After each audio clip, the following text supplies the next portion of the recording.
حمود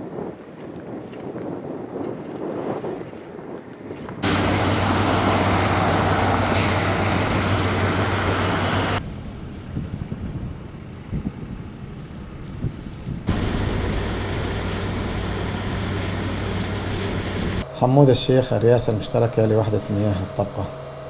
طبعا ضمن مناشدة الأهالي ونقص المياه في قرى منطقة جعبر وسويدية.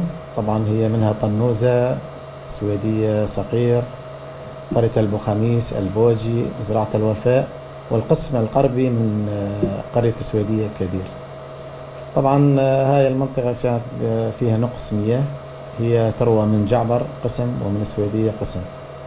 عزلنا المشروع بهذا بمشروع ثاني جديد، طبعا صالة ضخ مع مضختين أفقيات من قناة البليخ.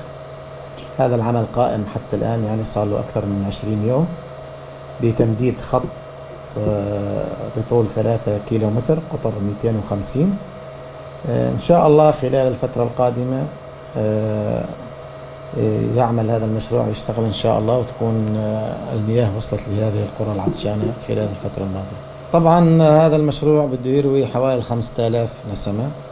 هم كانوا بحاجة إلى المياه، كانت تصلهم المياه شحيحة بشكل، يعني خاصة منطقة العلوة والوفاء، قرية البوخميس وقرية البوجي، مي شحيحة. طبعا هو بده يخفف علينا الضغط في قرية السويدية كبير، والضغط على منطقة جعبر والمحمودلي.